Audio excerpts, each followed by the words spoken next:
Well, hello, friends. Welcome. We are here at the Summit Park Church, brand new South location. So I'm with my friend Dick. I'm loving from it. Loving Leaders.Church, and we're going to be talking all about Easter. So welcome, man. Man, I'm loving to do it. I'm glad you let the old guy come back in and hang out with you. So. Whatever. For those of you who don't know, Dick is one of the co-founders at Church Marketing University. Focuses full-time on Leaders.Church now. Right. Incredible resource, so I encourage you to check that out. But I've invited him because we've got some really important questions that we want to run by you. In fact, we've got over 6,000 churches inside the Ultimate Easter Kit, which is pretty crazy. No, pretty crazy. $6,000? Oh my goodness gracious! So, and we've had over 2,000 questions come in. So, but I've only got 4 for Thank you. you. Thank you. Yeah, we're not going to cover 2,000. We're not going to do 2,000 questions. Right. We've got 4. Okay. So I thought these would be good questions for you. Okay. Because knowing your background, knowing kind of your history in the church and working with so many churches, I thought, man, these 4 would be perfect. Okay, so cool. Question number 1, okay. one of the most popular ones we always get is... What if I get the answer wrong? Well, give us what you think, and we'll judge that. Okay. We'll judge that. They'll let you know. I'm sure they will, yeah. So question number 1, one of the most popular ones is, how in the world do we get our people to invite? Especially if churches are like, man, we've gotten comfortable, people feel comfortable, they're just not as enthused as to invite people. So how can we get people to invite their friends this Easter? I love it when people ask that, in the sense of, I said, well, what's going on at the church? Is what's going on at the church worth inviting somebody to? So I'll pose this question. Okay, here's a way to get people to come to the church. You just give away $1,000 bills to everybody, every guest who comes next week, including the inviter, and just see if people invite people to church. Well, and the reality is, of course they will. And why? They'll do it because the value of what that person's going to get when they get there is so high, they say, I'll do that. So here's the question, Pastor. What is it that you can do at the church for the value to be seen as so high by the people who are sitting there? So these are your regular folks. They're here all the time. What is it that's happening? And if you think it's just doing church the way we've always done church, or it's doing Easter the way we've always done Easter, that's not going to fly. Your folks aren't going to... I'll tell you who's going to show up at Easter at your place. The people who are going to show up at Easter are the Easter people who just show up at your church every Easter because that's what they do, but not your people inviting. So if you want your people to invite, you've got to make something so high value that the people in your church say, I would be an idiot if I didn't invite my friends. It would be the dumbest thing in the world. I have to invite my friends. So let me ask you. Most people don't have $1,000 bills. Yeah, that's what I was going to say. Right. Yeah. So if you don't have $1,000 bills, give me some examples of churches that you're working with that are doing some things that their people are like, that is so valuable that I've got to invite. Obviously, the spiritual component, life change. So is it something like telling stories, showing examples of how this makes a difference in people's lives? Well, that's interesting you ask that, because actually there are 2 kinds of churches out there that are very successful with what they do for Easter.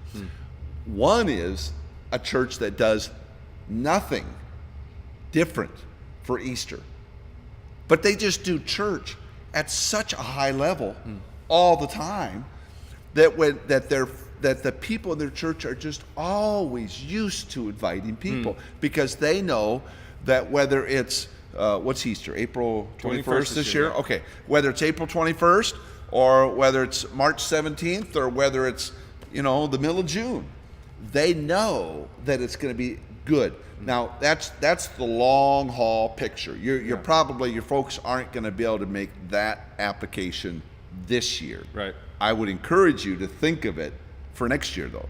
Make your church that good, and that means you're paying attention to everything. You're paying attention to ushers, greeters, parking, preaching, the what happens in the auditorium, the feel. We're here in the lobby at Summit Park South right now. It has a feel to it. Paying attention to those things and making them so good that when your people come in, they say, I just love to be in this place. Yeah. And when they love to be in this place, that sets the stage for them to invite their friends to be in this place. So that's long haul. But because for this year, the kinds of things I'd be thinking of are, what can we do to make this particular Sunday so attractive that our folks, and different, that our folks would say, yeah, oh yeah, I can get my teeth into this. You've talked in the past of having things on Easter, post-Easter, that are men-oriented. So I wouldn't get carried away doing fluffy, frilly stuff for Easter. As you're preparing things, make it seem like it can have a male tilt to it, and you're going to be able to get more guys. Because women will come faster than men. Men are boneheads, and they just don't come as fast as women do. But those would be some things I'd be thinking about. But and then as you're preparing all your people, you gotta get in their mindset. This is not going to be the same, and they're going to have divine encounters with people, even those Easter people. And so, therefore, this Easter, April 21st, 2019, is like no Sunday ever before or ever in the future. See, you have to talk that way with your people. Otherwise, it'll be just another Easter. Yeah. I know one of the things that we like to say at Summit Park is we want church to be the highlight of people's week. Yeah. Like where people look forward to being here more than they look forward to any other part of their week. Right. So I think if you could do that on a regular basis, you're going to get more and more people inviting, like you're talking about. And then if you can say, what could we do to make Easter the highlight of somebody's year? Like what would that look like? And obviously, keeping the focus on the spiritual, the life change, what God can do is a major, major part of that. So don't get us wrong. Again, the $1,000 bill was a funny example. That's right. But there's so many things in the spiritual world that you can talk about and that you can show, and testimonies and stories. And so anyway. That all of us would agree are worth way more than a $1,000 bill. Yeah, absolutely. So can I give you another piece? Yeah. Another piece on that is, and this again is long haul. This is long haul with Easter being a super special day every year. And that is, make it such that people will do everything possible not to miss it. We're both have a connection back to James River Church, and they have this particular Sunday that they do every February, March, that is just like a high value, what's called Vision Sunday. Yep. And I hate to miss it. Why? I don't know what they're going to do at Vision Sunday this year, but I just know year after year after year, they do it in such a way that you leave saying, wow, I am so glad to be part of this.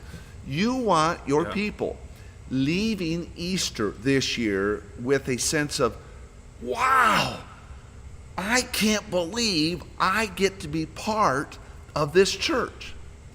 And when they do, you're going to set your stage for what? Easter 2020.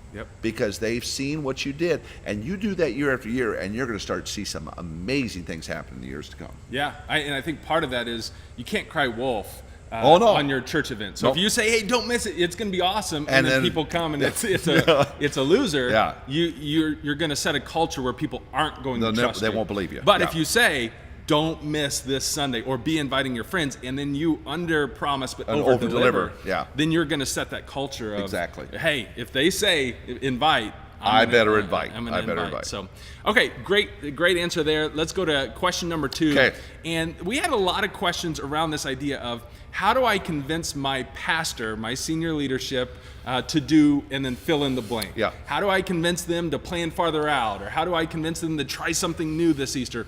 I'm assuming that these are a lot of youth pastors, maybe worship or associate pastors, second chairs that are like, we are excited, we want to try something, but we feel like maybe our senior leader is stuck. So how do we convince them to do blank? So you've worked with a ton of churches. So he's being diplomatic. Here's what we got here. We got young buck who's trying to convince the old guy why to do something. And here's the challenge. Let's say the pastor's 50 years old. I wish I was 50, but and he's just in a mode of just doing church. The young buck comes along and he's got these ideas.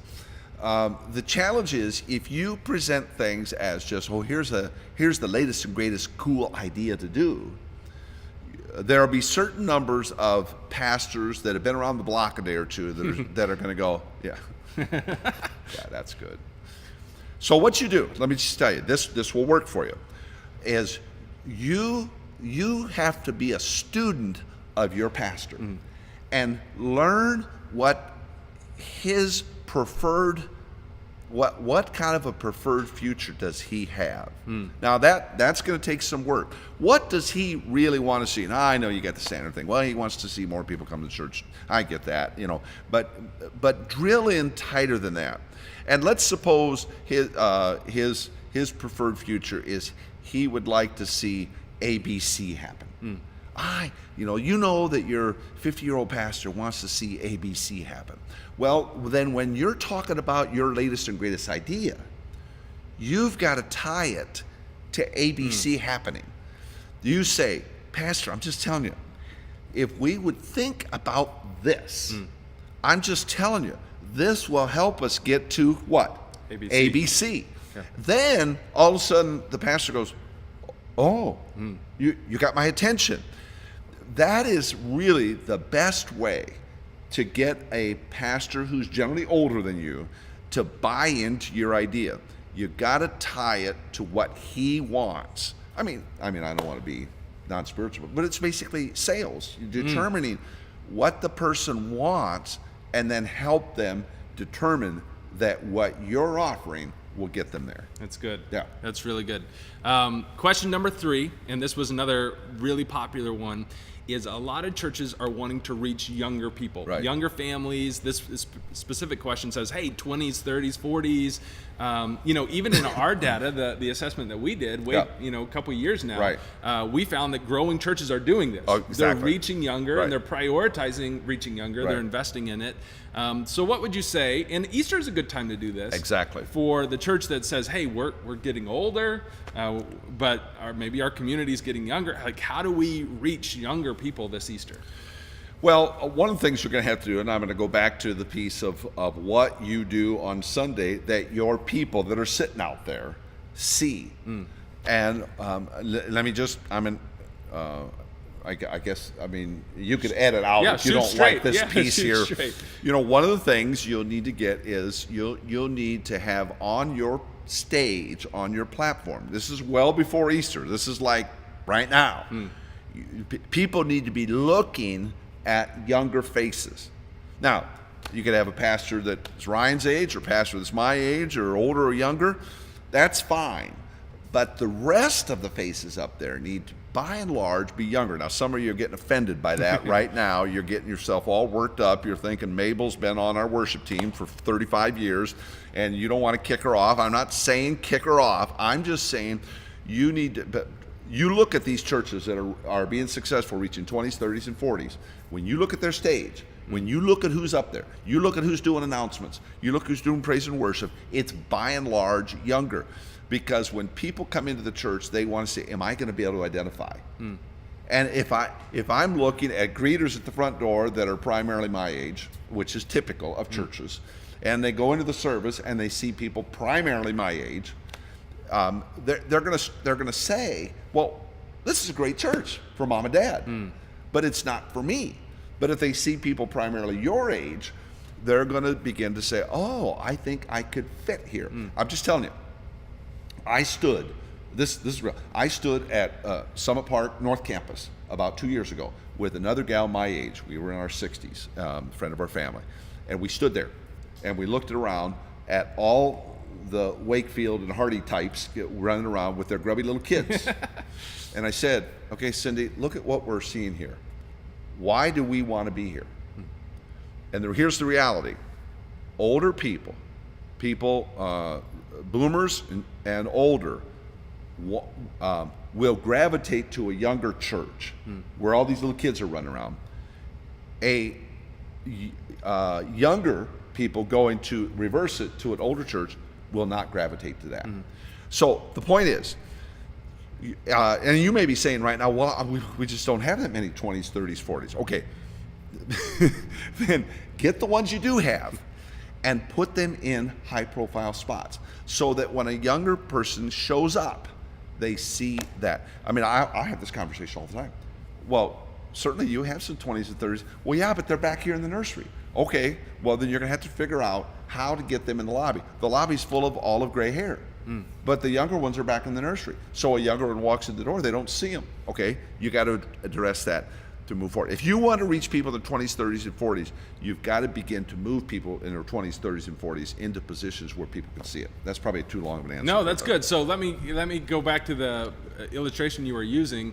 So you're not kicking out the older generation from the deal. So how do you, like, if you have a greeter, are you partnering them to augment them? You got Herb and Mabel at the front door, and they've been on the front door for as long as you've been around. You don't kick them out. This is not about hurting or it's about augmenting. It's about, you got Herb and Mabel at the front door, you take Ryan and Amy and put them at the front door with them. Now, or you get a teenager at the front. Let me just tell you, every older person on the planet in a church loves the fact that a young person will stand there at the door with them. See, they're doing this together, and then frankly, you're showing the beauty of what heaven's going to be like. Yeah, so good stuff. And once you do that, from my side, coming kind of from the marketing side, you want to then start demonstrating that in your marketing communications. So in your invite videos, Everything. your mailers, your Facebook ads, where you're showing a multi-generational church, right? So the people that you're putting in the worship team, leadership, greeters, are now starting to show up on your communication pieces as well, right? Well, yeah, exactly. I was walking in the church here just last week, walking down the hallway, and they had a bunch of these pictures on the wall. And I looked at the pictures, and the pastor was in his mid-50s, so he was up there. But I mean to tell you, everybody else up there had to be under 40, and most were under 30. And they're not stock footage. Don't you'll make a big deal about don't get stock footage, And I saw yesterday at church here at Summit Park, gal walking around taking pictures of people. Capture those pictures and then use them on your website, use them in your print material, and all those. And again, you may say, well, I'm a 50-year-old pastor, I'm a 65-year-old pastor. That's okay. You can do that. I mean, Tim Keller was senior pastor until however old he was, but 20-somethings gravitated to it. That's okay. Just everything else, you got to showcase young. Yeah, and that photography, we probably don't have time to get into that, but that's huge in answering this question. Ryan Wakefield has made a believer out of me. For those of you who are going, photography, I'm just telling you pay attention to what he's talking about on this, because it is absolutely right. Yeah, it's a big deal. Okay, so that was our top 3 questions I want to run by you, and then we had kind of a bonus question that I almost threw away, and you're like, no, I want to do that one. So, I want to do that one. So to wrap this up, let's go to the bonus question, and this person asked, hey, how can we use this Easter to help bring back people who have left the church? What's your thought? Okay, here's my question to you. Okay, so you asked that question of us. Why would you want to do that? Now, I get the picture that you love those people, you wish they hadn't gone and so on. But I'm telling you, if you'll spend half the energy on the people who are there, than you would chasing after people who've left. I mean, they've left for a reason. And we maybe don't like the reason. Maybe we have corrected the reason they left for. And that's fine. If you want to let them know that you've, fixed whatever they, got their nose all up in a snit over, that's fine. But I wouldn't waste my time chasing after them. I'm just, maybe that's non-spiritual or something.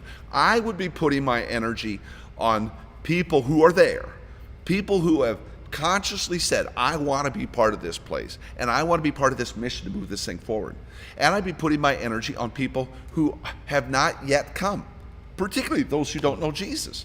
I mean, for goodness sakes, if I have a choice to go after Herb and Mabel because they got all ticked off about something, or a young couple that got ticked off about something, it's not exclusive to young or old.